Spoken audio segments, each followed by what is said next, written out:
కాన్ఫిడెన్స్తో దీన్ని ప్రమోషన్స్ కూడా బాగా చేశారు. సో దీంట్లో ప్రధానంగా శ్రీనిధి, తర్వాత రావు రమేష్, బ్రహ్మాజీ ఇలాంటి వాళ్ళు యాక్ట్ చేశారు. ఇక మిక్కీ మేయరు, జాన్ వర్గీస్ లాంటి కెమెరా ఆయన చేశాడు. మిక్కీ మేయర్ మ్యూజిక్ చేశాడు.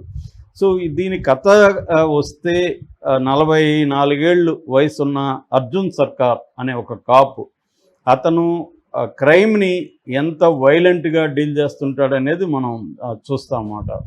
సో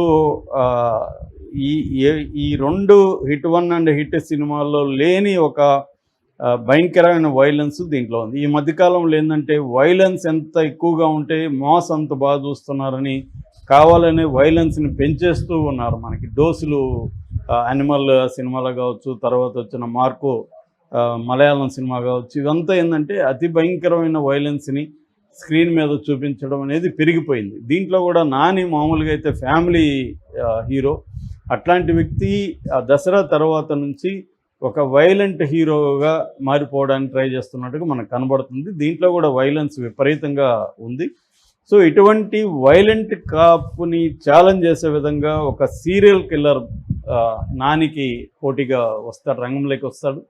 ఆ సీరియల్ కిల్లర్ చాలా క్లవర్గా కిల్లింగ్స్ మొదలు పెడతాడు. ఆ సీరియల్ కిల్లర్ని నాని పట్టుకున్నాడా, పట్టుకోవడానికి ట్రై చేస్తే నానికి ఎదురైన ఇబ్బందులు ఏమిటి, శ్రీనిధి క్యారెక్టర్ ఏంటి, శ్రీనిధికి నానికి మధ్య లవ్ స్టోరీ ఏంటి, ఇవన్నీ మనం స్క్రీన్ మీద చూడాలి. బేసిక్ ప్లాట్ అయితే ఒక పోలీస్ అండ్ కిల్లర్ మధ్య క్యాట్ అండ్ మౌస్ గేము. ఒక వైలెంట్ పోలీసు అంటే ఇప్పుడు ఇద్దరు వైలెన్స్లే. ఇతనేమో చట్టబద్ధమైన వైలెన్స్, నిజానికి చట్టం అలో చేయదు, పోలీస్ వైలెన్స్ని కూడా చట్టం అలో చేయదు, కానీ ఇతను చట్టాన్ని తన చేతుల్లోకి తీసుకొని చేయగలిగిన పరిస్థితి ఉన్న పోలీసు. అతనేమో కిల్లింగ్స్. సో ఇద్దరు వైలెంట్ క్యారెక్టర్లే.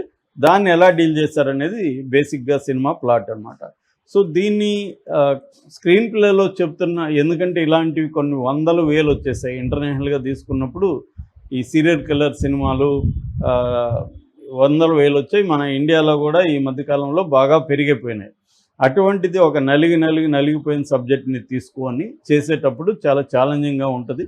దాన్ని డైరెక్టర్ ఎలా చేశాడంటే ఫస్ట్ హాఫ్ అంతా కూడా వెరీ వెరీ యావరేజ్గా ఉంది. మామూలుగా మనకేందంటే మనం ఈ మధ్య ఓటీటీ వచ్చినాక ఇలాంటి థ్రిల్లర్స్ అవే ఎక్కువ ఆడుతున్నాయి.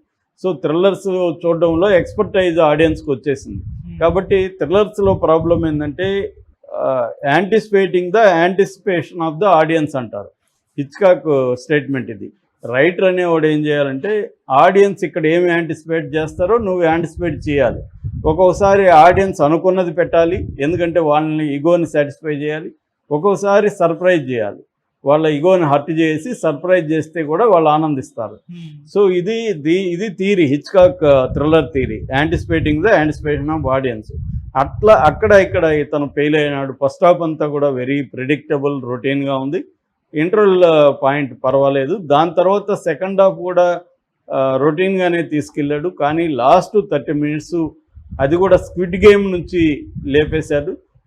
అది మాత్రం దేని నుంచి లేపినా కూడా బాగా చేశారు లేదనేది ఇంపార్టెంట్, అందరూ లేపేవాళ్ళే. దీన్ని స్క్విడ్ గేమ్ నుంచి తీసుకున్నాడు. బట్ ఆ 30 minutes మాత్రం ఇంట్రెస్టింగ్గా చెప్పడానికి డైరెక్టర్ ట్రై చేశాడు.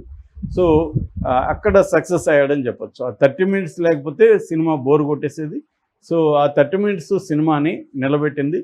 అట్లాగే వీళ్ళిద్దరి శ్రీనిధికి నానికి మధ్య లవ్ ట్రాక్ కూడా ఇంట్రెస్టింగ్ అయితే ఉంది. నాని పెర్ఫార్మెన్స్ మనం చెప్పాల్సిన అవసరం లేదు. సో వాళ్ళిద్దరు, శ్రీనిధి కూడా బ్రహ్మాండంగా చేసింది. వాళ్ళిద్దరి మధ్య కెమిస్ట్రీ కూడా బాగా వర్కౌట్ అయింది. సో దీంట్లో పెర్ఫార్మెన్స్లో వైజ్గా తీసుకున్నప్పుడు ప్రధానంగా చెప్పుకోవాల్సింది నాని పెర్ఫార్మెన్స్. రావు రమేష్, బ్రహ్మాజీ వీళ్ళందరూ యాజ్ ఇట్ ఈజ్గా చేసుకుంటూ వెళ్ళిపోయారు. నాని మాత్రం మరో లెవెల్కి తీసుకెళ్ళాడు, తన రోల్ని ఇంకొక లెవెల్కి అయితే తీసుకెళ్ళాడని చెప్పొచ్చు. నాని లిటరల్గా సినిమాను మొత్తం మోసాడు. అంటే నానికి ఆ క్యాపబిలిటీ ఉన్నాయి. గతంలో కూడా మనం అనేక సినిమాలు చూసాము.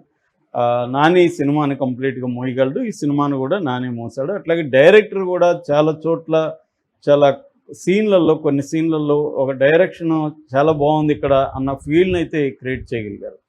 సో అందువల్ల పెర్ఫార్మెన్స్లు అయితే బాగున్నాయి. ఇక రెండవది మ్యూజిక్ మాత్రం నిరాశపరిచింది. ముఖ్యంగా పాటలు, ఇట్లాంటి దానికి పాటలు పెట్టకుండా ఉంటేనే మంచిది. పెట్టినప్పుడు అవి ఇంట్రెస్టింగ్గా ఉండాలి, చార్ట్ బస్టర్స్ అవ్వాలి. కానీ అది అది జరగలేదు. దానివల్ల నష్టం జరిగింది.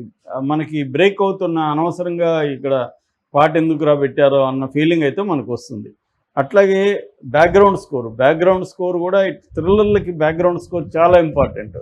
ఎందుకంటే కొన్ని సీన్లు ఆర్డినరీగా ఉన్న సీన్లను కూడా బ్యాక్గ్రౌండ్ స్కోర్తో పైకి లేపచ్చు. అది జరగలేదు. చాలా చోట్ల నార్మల్గా ఉండిపోయింది బ్యాక్గ్రౌండ్ స్కోర్. దీంట్లో హైలైట్ మాత్రం కెమెరా వర్క్ చాలా highlight. Extraordinary camera work, production values ఈ రెండు కూడా ఎక్స్ట్రాడినరీగా ఉన్నాయి. సో మైనస్లుగా చెప్పుకోవాలంటే ఫస్ట్ హాఫ్ యావరేజ్గా ఉంది. సెకండ్ హాఫ్లో కూడా ప్రెడిక్షన్స్ ఉన్నాయి.